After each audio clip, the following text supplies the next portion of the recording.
Yahrzeit, good morning.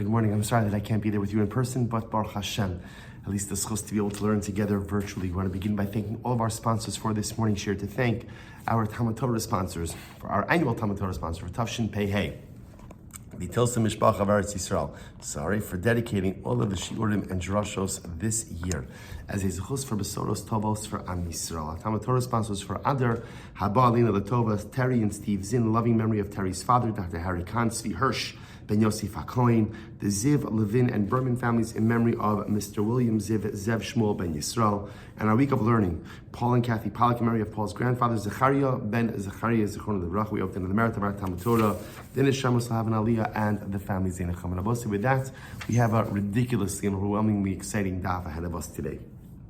Today's daf is Pei Beis. And Baruch Hashem, over Shabbos, we were able to get to the bottom of Pei Aleph Amud Beis 81b, and we are at the Mishnah on the bottom. Hagoniv es hakisva. So if one steals a kisva, so again Rashi points out Mefarish b'Gemara. We'll see exactly in the Gemara what that is. V'mekalel b'kosim, or one who goes ahead and curses. Now, mekalel b'kosim literally means curses with sorcery. So someone uses some type of sorcery in order to create a curse. We'll see exactly again in the Gemara what it means. Va'abal aramis, or one who goes ahead and has relations with a non-Jewish woman. Kana poginbo, zealots have the ability to go ahead and take this person's life. Now Rashi points out there, now this is we're going to spend a lot of time on this chavra, so don't leave sheer just yet. So Rashi says, Aramis bas ovid kochavim. First to a non-Jewish woman, ovid kochavim. Kana pogimo, Rashi says, B'nei Adam ksherin hamiskanen kin asal shal makom. So who is a kanoi? Who is a zealot? This is someone, first of all, himself who's a kosher, someone himself who's an upstanding Jewish person, hamiskanen kin asal shal makom, who really feel almost like they feel the pain of HaKadosh Baruch Hu. Literally, again, they fight the battle of the Ribono Shalom. Pogim bo b'shah shironas hamaisa. So they're able to kill this person. So if Kanoim see someone they see a Jew committing an act of immorality with a non-Jewish woman, Abbas Ovedes Kochavim, right? And they see a mamish engaged in the act, they're allowed to go ahead and take his life. But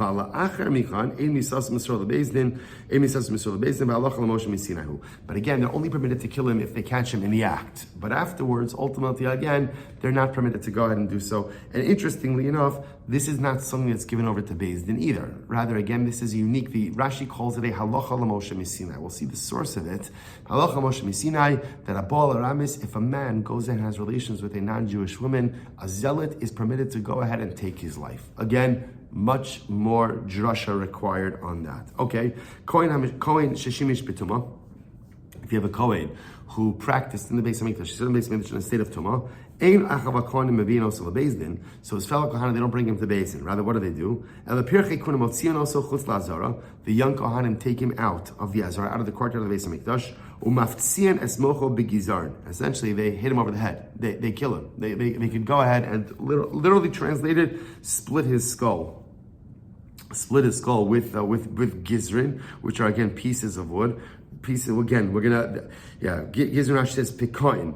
Okay, we'll see pieces of wood. Zar sheshimish b'mikdash, and if you have a non-Kohen who served in the Beis Hamikdash, Rabbi Akiva or b'chenek, Rabbi Akiva says his punishment is with chenek. The Chum say no, it's misa b'dei shamayim. He's killed at the hands of heaven. All right, so Chavra, I really like a lot to unpack in this Mishnah. So let's go. Says the Gemara, my kisva. So the first Mishnah taught me was that if somebody steals a kisva, so again, the Chaim so what's a kisva? Amar Yehuda, kli sharis. This refers to a service utensil. So kisva is a utensil used in the Beis Hamikdash for Beis Hamikdash service. Techinu omer ves kashas hanesach v'heicha remiza. So again, the pasuk backs that up. But where do you find this idea that if somebody goes ahead and steals a utensil, service utensil from the Beis Hamikdash, that Kanoin pogim, that someone's allowed to kill them? So the pasuk says, "V'lo yavo liros kibala es hakodesh v'amesu." So it's a little bit of a play on words. So remember again, this is actually talking about technically about the Levim who are obligated to transport the Aron. So the halacha was that the Aron had to be covered by the Kohanim before the Levim would take hold of it to move it. But the Gemara darshans over here, "V'lo yavo liros kibala es hakodesh v'amesu." Literally, again, you should not stand idly by while the Beis Hamikdash is being diminished. Kibalas kosh the Beis Hamikdash is being diminished. Rather, again, those who are causing the diminution of the Beis Hamikdash, in this case, through stealing of a kli sharis v'amesu, ultimately should be put to death. So incredible. So that's the first case. A person who goes ahead and steals an object from the basement. It's a service utensil. Chayiv misa. Can I pogibo? Next, the Gemara says, "V'makala b'kosem," one who goes down and literally again curses with sorcery. What is this? Tan Rabbi Yosef, Yakia kosem es kosmo. A person says the sorcery should curse the one who gave the cursed sorcery its power. So it's a reference to HaKadosh Baruch Hu. So a person curses the Ribono Shel Olam with the sorcery. Rabbana v'yitem Rabbi Amari Amri Yakehu kosem lo ulakono ulamikno. Ultimately, again, the kosem, the sorcery, should go ahead and curse again to its creator and the one who endowed it with its power. So therefore, again, the case of kosem is a person curses HaKadosh Baruch Hu chas v'shalom with sorcery. Okay? Next, they're both saying, this is now going to be the bulk of our sugya, bolaramis. So of course, the one that really catches our attention dramatically is that the Mishnah says that if a man goes ahead and has relations with a non-Jewish woman, kana in poginbo, so a kana is zealot. Now again, remember, so we defined what a zealot is. A zealot is someone himself who's an adam kasher, right? As Rashi pointed out over here, the lashon was b'nei adam ksherin, person be adam kasher, and their motivation is totally to defend the honor of HaKadosh Baruch Hu. So if they catch a Jewish man in this act, that has to be in the act, they're allowed to take his life. If it's after the fact, they're not allowed to do anything, and the truth is, Beis can't do anything either. All right, so let's analyze. So we'll say top of pay base. So 82a. So Rav Kahn asked the following kasha of Rav. Lo pagu bo kanoin mahu. What happens if, let's say there were no zealots around? You were zealotless. There were no zealots around. And so the Jewish man committed this avera with this non-Jewish woman. So what is his punishment under those circumstances? So the Gemara says, in she Rav ligimare. So Rav forgot. He forgot the halacha. He couldn't remember the halacha of this particular circumstance. He forgot. So the Gemara says, Akrayhu Rav Kahana b'chamir. That night, Rav Kahana had a dream. And in his dream, he saw the following pasuk. Bagda Yehuda v'to'eva nasta b'Yisrael b'Yushalayim ki chila Yehuda kodesh Hashem asher ahav u'bal bas el mechar. So he quotes over here the pasuk from Malachi, where the pasuk literally says again, Yehuda rebelled against Hashem, engaged in an abomination, or an abomination occurred within Klal Yisrael and Yerushalayim, because Yehuda profaned the Kodesh that was loved, Ubal Bas El Mechar, and had relations again with the daughter of an El Mechar, an alien god. All right, so a lot to unpack. So this was the dream. So in his dream, Rav Kahana saw a dream. So again, just to follow the progression over here, someone asked Rav, what happens if a Jewish man has relations with a non-Jewish woman and no one caught him in the act? So again, no one's allowed to kill him, obviously. Beis can't even do anything. What's his punishment? Ex post facto, what's his punishment? Rav couldn't remember. That night, Rav Kahana has a dream. And in the dream, he sees this pasuk. So what happens? Amarle, Hachi Karyun. So Rav Kahana told Rav the dream. Now Rav said, as a result of that dream, Ad Krei Rav Ligmare. Rav remembered the teaching. He remembered the ruling. And he apparently again the pasuk jogged his memory, because we're going to see the drush comes from the pasuk. Bagda Yehuda. Yehuda rebelled. What's that? This refers to idolatry. So too it says, Bagadatem bi beis Yisrael Hashem v'to'eva nasta b'Yisrael. What does it mean? An abomination was done within Klal Yisrael, Yerushalayim. Zeh mishkav zachar. This refers to homosexual activity. V'chinu omer ves zachar lo tishkav mishkavei isha to'evahi. Ki chila Yehuda kodesh Hashem, because Yehuda has profaned the sanctity of Hashem. Zu zona. This refers ultimately again to a zona, to a harlot. V'chinu omer lo yeh kadesh. So again, so the Navi over here, Malachi, is taking Klal Yisrael to task for all these different things that they've done. Lastly, Ubal Bas El Mechar, he had relations literally again with the daughter of an alien god. What does that refer to? Zeh Haba Ala Kusis. This refers to a Jew who has relations with a non-Jewish woman. That's what it means to have relations with the daughter of an alien god. To have relations with a non-Jewish woman. Uksib Hashem, what does it say afterwards? Yachreis Hashem leish asher ya'asena va'ona me'elokei Yaakov umagish mincha la'Hashem tzivakos. So this is the punishment. So what's the punishment? Here we go. Im Talmud Chacham, so if the Jew who committed this transgression had relations with a non-Jewish woman is a Talmud Chacham, so then what? Lo yiyeh lo er b'chachamim va'ona b'talmidim. His son will not be a Talmud Chacham. So again, it literally translated, so if it's a Talmud Chacham who had relations with this non-Jewish woman, then it means literally again, his son will not be amongst those who are awakened, right? Those who are bright in the Talmidim, and nor will he be able to converse with the Talmidei Chachamim. So again, the punishment for a Talmid Chacham who has relations with a non-Jewish woman, ultimately, again, if he won't have a son as a Talmid Chacham, then we'll say now, well, that's one more line. In Kohen hu, and if he's a Kohen, lo yeh lo ben magish mincha LaHashem tzavakos. And if he's a Kohen, his son will not continue in his Kohanic path. Literally, again, his son will not bring a carbon mincha. So I just point out something interesting. First of all, a couple of very interesting ideas. Number one, it's fascinating to see that Yirah is talking about a Talmid Chacham who has relations with a non-Jewish woman, which teaches you something amazing, that no person is above temptation, and no person is above sin. A person can be a great Talmid Chacham, learning Torah, Baruch Hashem, Yom V'Layla, day and night. But a man is a man, a person is, a human being is a human being.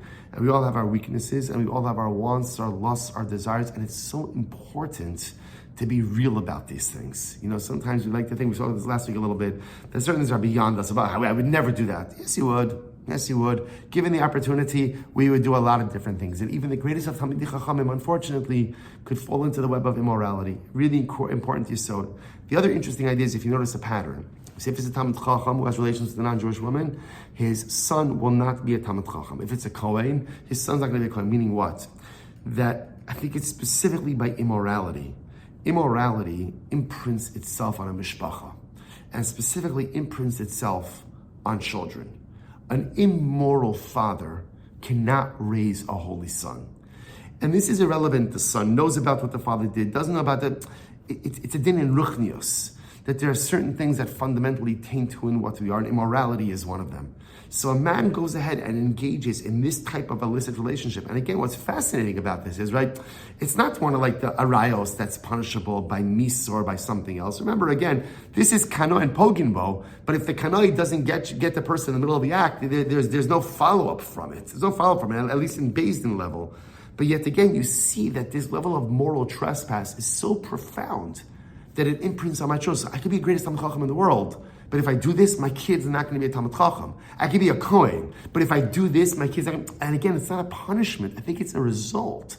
If I am wrapped up in immorality, as manifest by that I'm having relations with these other women, by definition, that is going to impact my ability to raise an inspired family. It's not a punishment. It's just the reality. It's just the fact. It's just the way that it works. Such an incredible Gemara. Whoever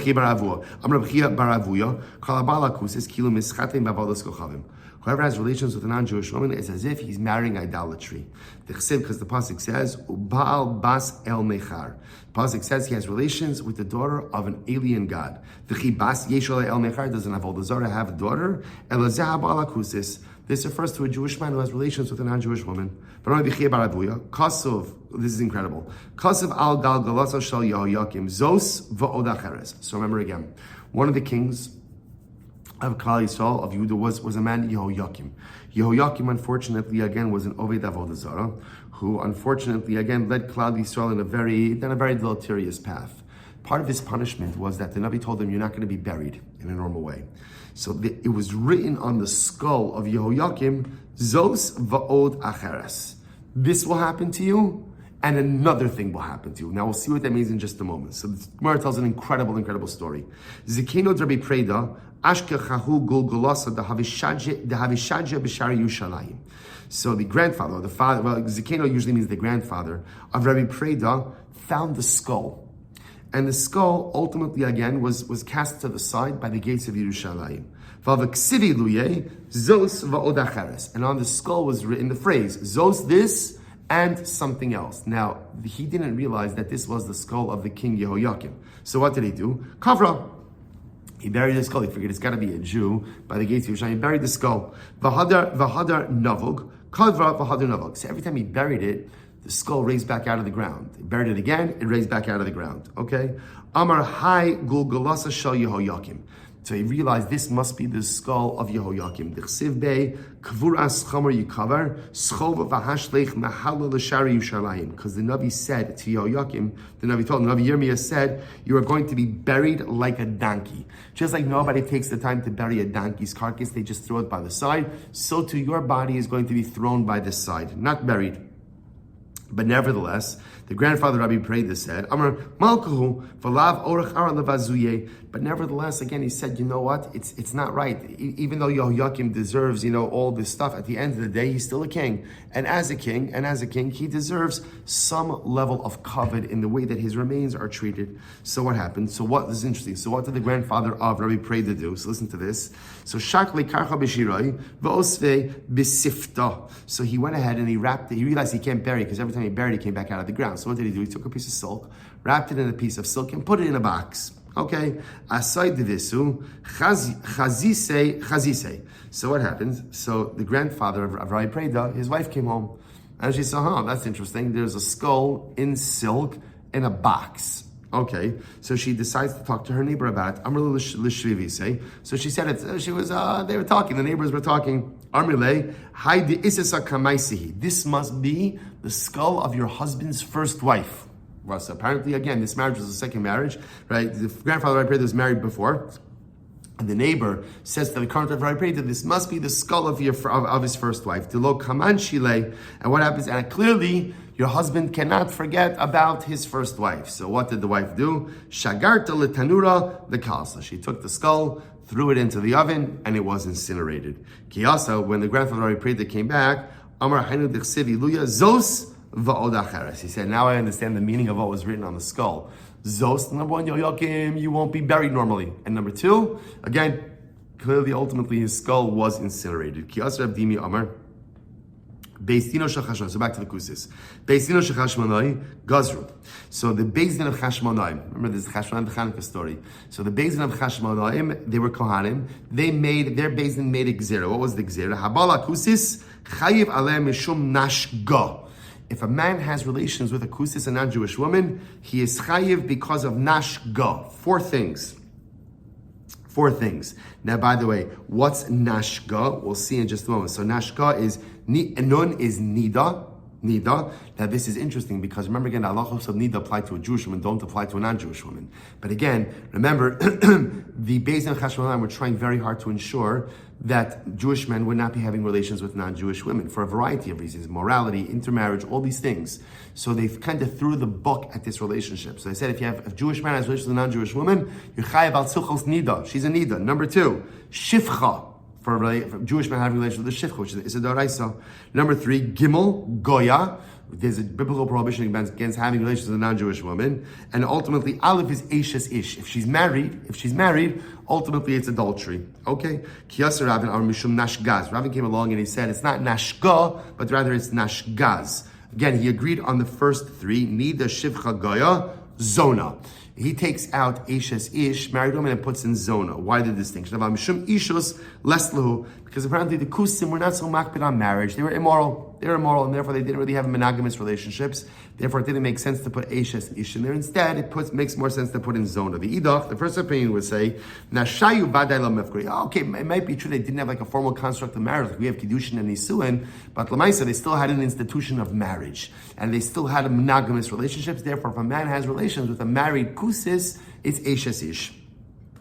Okay, incredible. Okay, so what says? So now we're beginning to kind of, fill this out a little bit. So what we see over here is the severity of a Jewish man having relations with a non-Jewish woman. Beis din Chashmonaim, nashkaz. Other beis din nashka. Either way, or nashka, beis Chashmonaim, nashkaz. Other one, either way, very bad. To the point that the Mishnah says that if Kanam, a zealot, as we defined in the Mishnah, catches a Jewish man in the act, he's permitted to go out and take his life. So the Gemara now says, by the way, the Gemara says, Amrav Chista, Habal Limloch. If somebody comes to ask this Shaila, Ein Morin Lo. We do not actually instruct them to do this. So Rashi says over here, Amrav Chista, Kanoi Habal Limloch Bebezdin, B'shas Ma'isem Yifka Bo, Ein Morin Lo Shalo Nemra El Mekanemi Atzmo.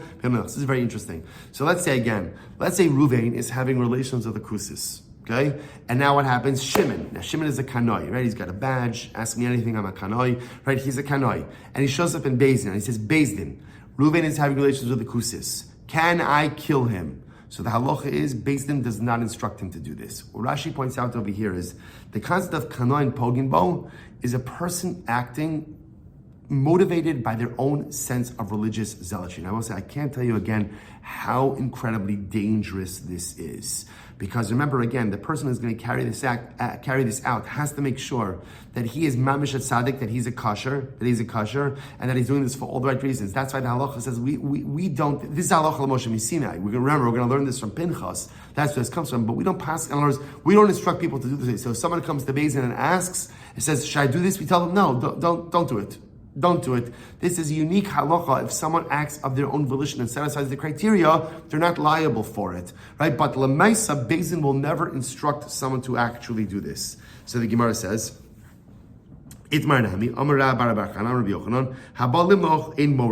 somebody asks, right, literally somebody comes to Beis Din, right, Shimon comes to Beis Din, Reuven is mamish having relations with a kusis, and I'm a kanoi, so can I do it? No. He's telling him, no, do not do it. So not only that, so remember again, we're going to get to this in just a moment. The paradigmatic example of this was, or not the paradigmatic example, the episode where this happened is the story of Pinchas. So remember again, Zimri was a tribal prince of Shimon, had relations with Cosby, a Midianite princess. They engaged actually in a public act of immorality, and Pinchas killed Zimri. Pinchas kills Zimri and Cosby, kills them both. So this is the story that gives rise to this concept of Haboel Aramis or Haboel Kusis, Kanoin Pogin Bo. It's based on Pinchas. So just to show you what a dangerous thing this whole thing is, listen to this. If let's say Pinchas killed Zimri after Zimri had already finished the act, like let's say Zimri finished with Cosby, and then Pinchas killed him, Pinchas would have been liable for bloodshed. Pinchas neragalav. Nepach Zimri v'hargol Pinchas ein neragalav. Shari wrote different. Furthermore, if when Pinchas was trying to come and kill Zimri, Zimri turned around and killed Pinchas, Zimri would not be chayiv. Why not? Because Pinchas has the din of a rodef. So just see how fascinating this is. Even though the halacha says that a kanoi is allowed to kill someone who is having relations with an aramis, but again, it's not part of the legal system. It's halacha l'Moshe Misinai to the point, therefore, that the kanoi has the din of a rodef. So if the Jewish man defends himself and kills the kanoi, he's pater. He's pater. It's incredible. So had Zimri turned around and killed Pinchas, Zimri wouldn't be chayiv. Incredible. So the Gemara goes weiter. So we'll say, so remember again, just to give a little bit more context. Remember, when did all of this happen? Balak, the king of Moab, went ahead and hired Bilam to curse the Jewish people. Bilam was unable to successfully curse the people. So what does Bilam do? Bilam says to Balak, listen, lure the Jewish men into immorality. I can't curse them, but immorality is like the Achilles heel of Klal Yisrael, and Achilles heel of man. So what happened? So Moab, essentially the Moabite women, lured the Jewish men into immorality. The tribe that really fell for this the most was Shimon. So what happened? So the Gemara says, so the tribe of Shimon came to their tribal prince Zimri. So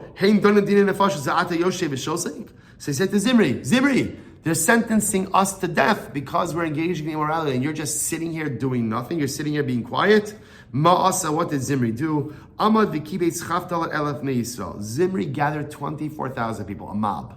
Gathered 24,000 people. V'halach etzel Cosby, and he went over to Cosby. Now Cosby was a Midianite princess, and he says to her, Amar la, hashmi'ili, have relations with me. Right? So Zimri wanted to make a spectacle. So he says to Cosby, submit to me, have relations with me. Amra lo basmelachani v'chein siva li abi lo tishma ela legodol shebahem. So she said, listen, first of all, Zimri, you seem like a nice guy, but I'm a princess. And my father said I could only have relations with, the melech, the king of the Jewish people. Okay? Amrullah, afu nasi shevet. So Zimri said, listen, I'm a nasi. He was referring to himself in third person. I'm a tribal prince. Not only that, I'm even greater than Moshe. How so? I'm a second-born son or second-born child, and Moshe is a third-born child. So you see, I'm even greater than the leader of the Jewish people. So what does he do? Tafsa biblurisa. So Zimri, literally, he took Cosby by the hair. He brought her before Moshe Rabbeinu. Amrullah ben Amram, Zuasura o Musaras. Moshe, tell me, Is this woman mutter or asur to me? You hear this? Is this woman mutter or asur to me? Vim tomar asura. And if you say that she's asura to me, bas Yisro mihi tira lecha. Who allowed you to marry the daughter of Yisro? You hear this? You hear this incredible chutzpah? So he says to Moshe, tell me, is this woman mutter or asur to me? And by the way, before you say asur, which I know you're going to say, who allowed you to marry Tzipporah? Who allowed you to marry the daughter of Yisro? Incredible. So the Gemara says, Nis'alim ena halacha. Moshe Rabbeinu, in that moment, he couldn't remember what the halacha was. He just could not remember what the halacha was. So go kulam b'bechia. We'll say first one line at the bottom. So everybody started crying. You have to understand like the enormity of this moment, right? So Zimri is confronting Moshe Rabbeinu, challenging Moshe Rabbeinu's authority. And Moshe Rabbeinu, who's the man who has all the answers all the time, right? Moshe Rabbeinu is the one, he's like the steward of Klal Yisrael. He navigates us through every single crisis, has nothing to say in this moment. Everyone just begins to cry. So what happens? Then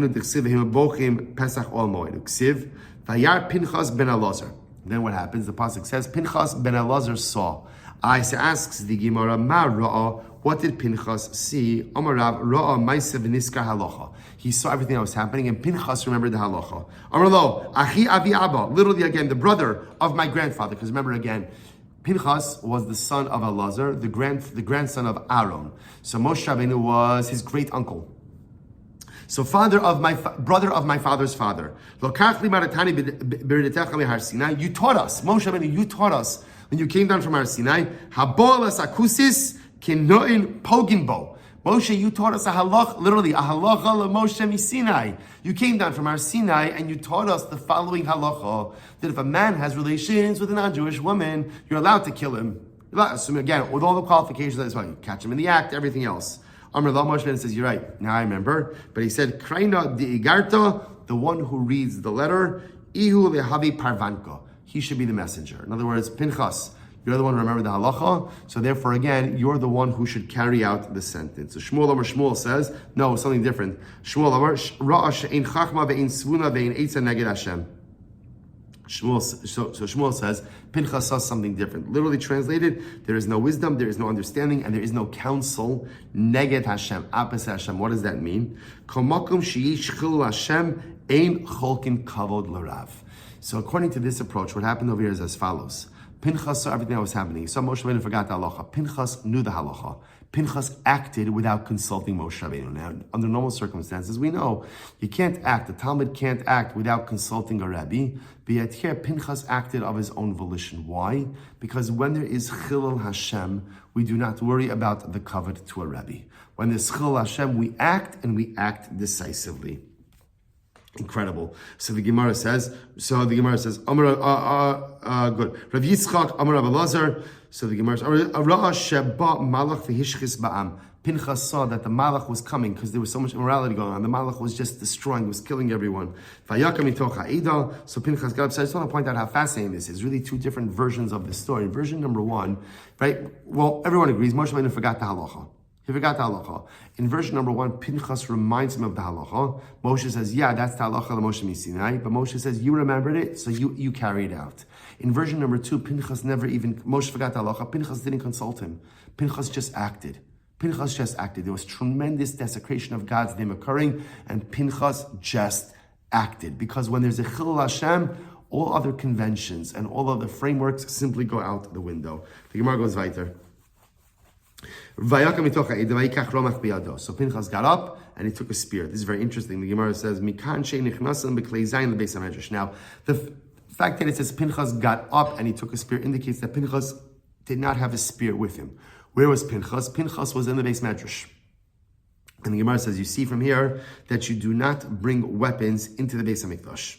Into the beis medrash. I'm sorry. You do not bring it into the beis medrash. So this is really very interesting. So by the way, this is, if you think about it, what's the logic of not bringing weaponry into the beis medrash? The beis medrash is where we go to go ahead and prolong life. Weapons go ahead and curtail or shorten life. There's a lot of interesting contemporary discussion about this, of course, in Eretz Yisrael. A lot of places about weaponry in a beis medrash, okay, for a different time. In any event, so what did Pinchas do? He got up, he left the beis medrash, he got a spear. Now, Pinchas understood that he was outnumbered. right? He could not frontally go at it with Shevet of Shimon because he was on it. So what did he do? He took the spear, he unscrewed the tip of the spear, and he put it in his clothing. So, and then what did he do? Say pay base my base. Crazy Gemara. I told you. 82b. Now, so he took the tip of the spear, hid it in his clothing, and he used like the shaft of the spear as a walking stick. So he goes to the area where the Shevet of Shimon is. So listen to this.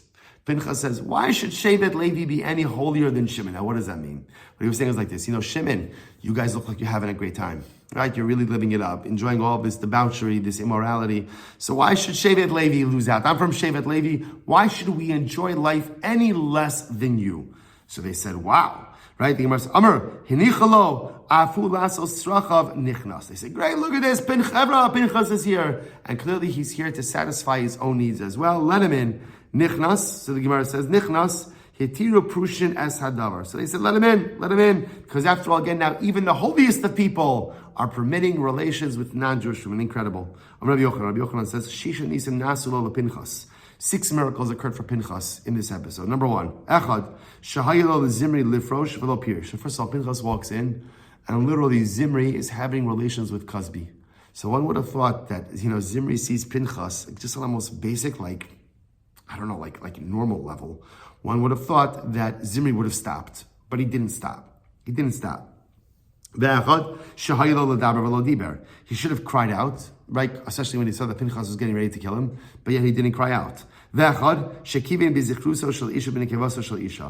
going to see, Pinchas killed Zimri and Cosby as they were actually engaged in the act of relations, and the sword pierced them through both of their sexual organs. Another miracle. He lifted them up on the spear, right? And they did not fall off the spear. The malach came and lifted up the lintel, the doorway, because again, Pinchas went out miraculously holding Zimri and Cosby on the spear. So the malach came up and lifted up the door so he can get out. And the malach then again at the same time was also kind of wreaking havoc. He was killing out people who were immoral, and that kept everybody else distracted while Pinchas killed Zimri and Cosby. So Pinchas came and he threw down the bodies of Zimri and Cosby in front of HaKadosh Baruch Hu.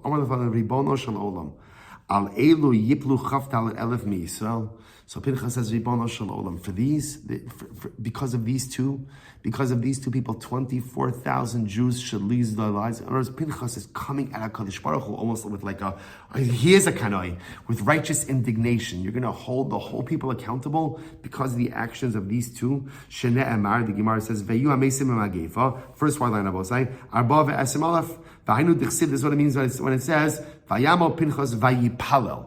The pasuk says Pinchas stood vayipalel. Now, interestingly enough, Amr Belazar vayispalel lo ne'amar. It doesn't say Pinchas davin ella vayipalel.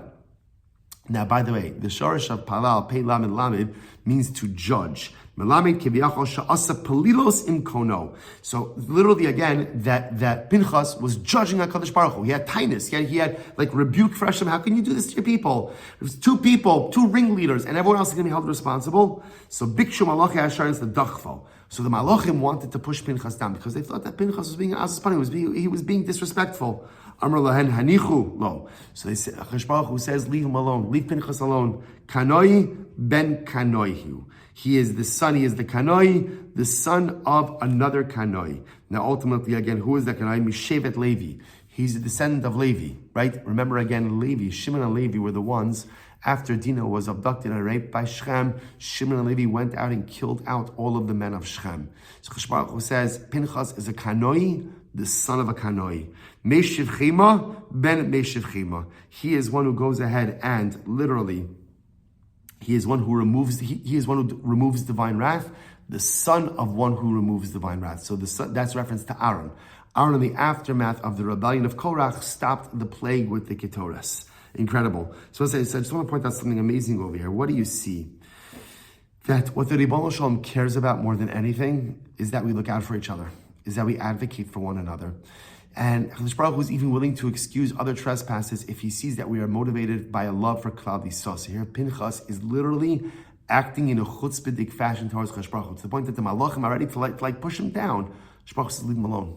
Leave him alone. Because look what he's being a mechutzaf. He's being a shtickle mechutzaf. A little bit azaz upon him. Maybe he needs a little patch, but understand why he's doing it. Because he loves Klal Yisrael. Because he's pained by what he sees happening to the other Jews. That's what motivated him to act, and that's what's motivating him to speak. The HaKadosh Baruch Hu says, when a Yid has such incredible avas Yisrael, that he cares about his fellow Jews so much that he's willing to even take God to task for the mistreatment of Jews, HaKadosh Baruch Hu says, I'll take it. I'll take it. Leave him alone. He is a kanoi, the son of a kanoi. Just like Levi and Shimon did what they did for the dignity of their sister. Just like Aaron did what he did for the dignity of Klal Yisrael. So I know Pinchas is doing what he's doing for the dignity of Klal Yisrael. When you stick up for the dignity of another Jew, when you are there for another Jew, when you're willing to put yourself on the line for another Jew, HaKadosh Baruch Hu says that, I have no tightness. Even if it's done with a little bit of chutzpah towards me. Incredible. So the Gemara says, also. So the other tribes began disparaging Pinchas. How so?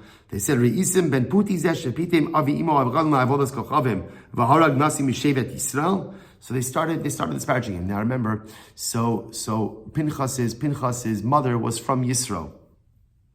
Actually, Rashi says over here, Avi imo Yisro de Elazar Avi Pinchas lakach mi benos Yisro. So Pinchas's mother was one of the daughters of Yisro, from the family of Yisro. So the tribe started disparaging Pinchas. Said, look at this guy. His grandfather was a priest for Avodah Zarah. And this guy, the grandson of a priest of Avodah Zarah, has the chutzpah to kill a tribal prince. Ba'akas of Yachsel. So the pasuk comes and gives the yichus of Pinchas ben Elazar ben Aaron HaKohen. So therefore, again, the pasuk itself gives his yichus and say, listen, be careful what you're talking about. Yeah, his grandfather was from Yisrael, it's true, but he's also the grandson of Aaron HaKohen. HaKodesh Baruch Hu Moshe, Hakdem lo shalom. HaKodesh Baruch Hu says to Moshe Rabbeinu, literally again, remember, Hineni nosin lo brisi shalom. Hashem gives Pinchas the covenant of peace. So Hashem says to Moshe Rabbeinu, go and extend this covenant of peace, of shalom, to Pinchas. Shnei Amar, Lachein Emar, therefore go tell Pinchas, Hineni nosin loes brisi shalom. See, I give Pinchas the covenant of peace. Now, by the way, just as an aside, it's quite fascinating that out of all the gifts that Pinchas could have gotten, he gets, brisi shalom gets the covenant of peace. What's the pshat? So on a very basic level, it's important to understand that when a person takes a life, even if it's warranted, and even if it's justified, and even if it's a mitzvah, the act of taking life fundamentally changes who and what you are. So HaKodesh Baruch Hu says, I want Pinchas to remain pure and pristine. I don't want him to change as a result. Give him the bris of shalom. Give him the bris of shalom. You know, a person has to take life, they live with that trauma for the rest, even if it's totally justified, right? But they live with that trauma. It changes something in you. You take life, it changes you. HaKodesh Baruch Hu says, Pinchas, because you did this for me, I'm giving you the covenant of peace. That you should find peace in life, that you should find tranquility, that you should not have to live with the guilt of what is, because what you did was 100% correct, 100% warranted. And even though you know that, the trauma is still there. HaKadosh Baruch Hu seeks to soothe the aching soul of Pinchas by giving him bris shalom, the covenant of peace. Incredible. The Gemara says, Uruya kaparazu shetei mechaperes holechas li'olam. And Pinchas, you will have this kapara. Ultimately, again, you'll have this bris shalom. And your act, what you did for Klal Yisrael, should be a kapara li'olam. Isn't that incredible? The fact that Pinchas was willing to stand up and do that which was right. The fact that Pinchas was there to defend the honor of HaKadosh Baruch Hu, that zechus will remain for Klal Yisrael for many generations to come. Amar Nachman, Amar Maidich Ziv, Zarzir Masnaim, O Tayish Malach Elkum, Imo Dalam Nelsa Esim. So Gemara says, I'm sorry, let me quote you the pasuk in its entirety. So the pasuk is from Mishlei. Zarzir Masnaim, O Tayish, Umelech Alkum Imo. So what does this mean? So the Gemara says, Dalid Melsa Esim Va'arba Be'ilos, Baal Osa Rasha Osayom. So apparently, Zimri did not just have one act of relations with Tzvi, but he had a lot of active relations. Literally, again, 400, right? 424 active relations. Now, obviously, he didn't have 425. It means that he engaged in a lot of immorality that day. And Pinchas waited until Zimri finished. Well, obviously not until he finished, because remember, he had to catch him in the act, but he waited until he was tired out from multiple acts of relations and was still engaging.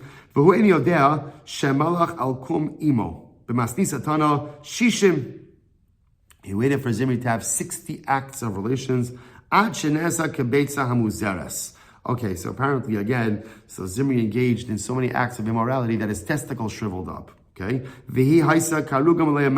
and Cosby was filled with zera, with semen, so much that she became like a saturated field. Amar of Kana, Umosheves Beisa, Tani of Yosef, Kever Shala Ama. So again, the Gemara is engaging in a bit of hyperbolic description over here to highlight the idea that the immorality was so rampant. What Zimri and Cosby did is they unleashed a tidal wave of immorality into Klal Yisrael. So they themselves must have engaged in acts of immorality multiple times throughout the day, but they created this tidal wave of immorality all around them. Amar of Sheshes, Lo Cosby Shma. In fact, the name of this Midianite princess was not Cosby. What was her name? Shvilanoi Bas Tzur Shma. Shma Cosby. So why do they call her Cosby? Shekizba Ba'avia, because she lied to her father. Because remember, again, her father told her that you can only have relations with the head of the Jewish people. And she had relations with the tribal prince. That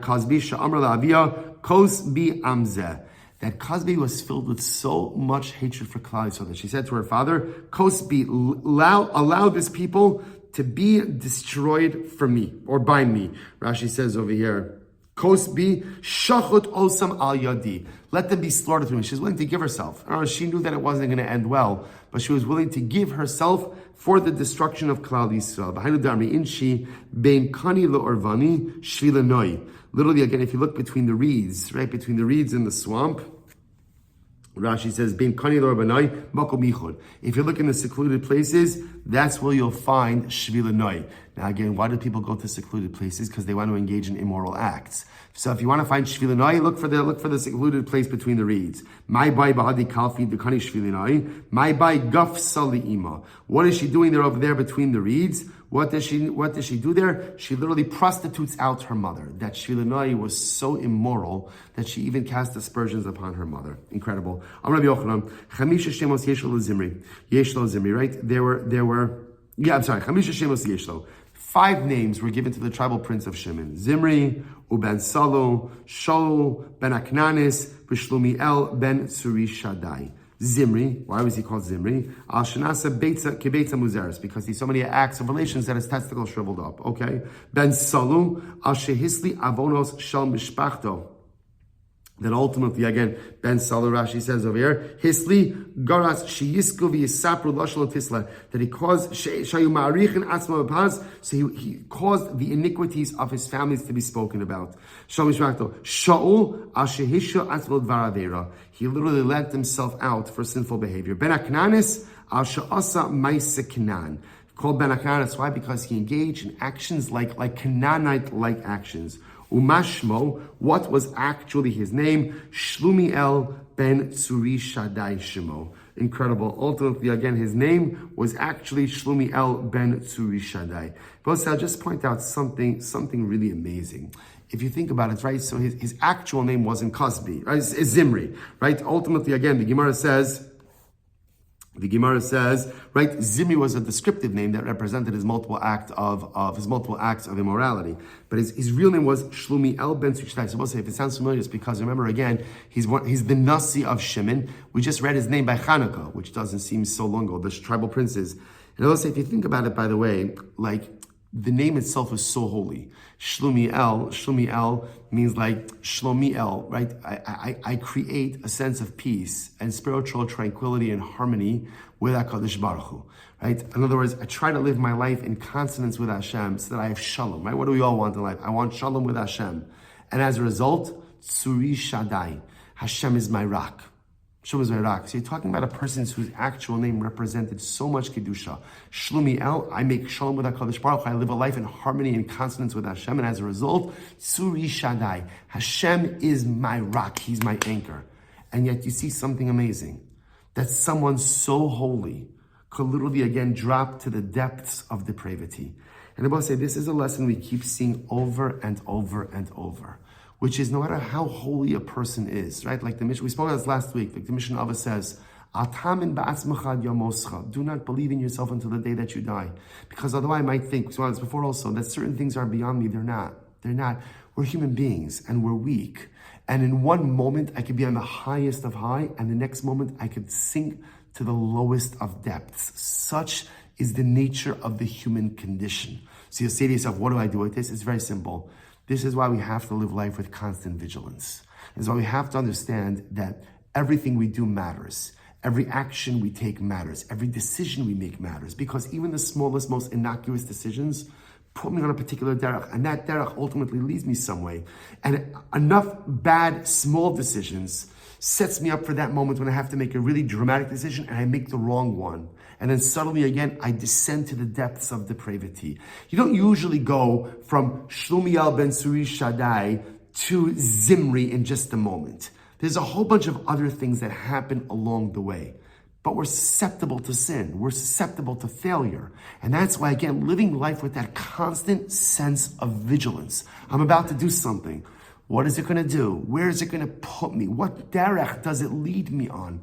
This constant awareness, constant vigilance. Again, it's not going to protect me from making mistakes because we all make mistakes. But at least if I'm always aware of what direction I'm going on, I put myself on the right derech, I could save myself from those steep falls of life. All right, Tabos say, wow. Okay, Shkach, we'll stop over for today. Tremendous daf. Wishing everyone an incredible day. Looking forward to seeing everyone. Kol Tov and Shkoyach.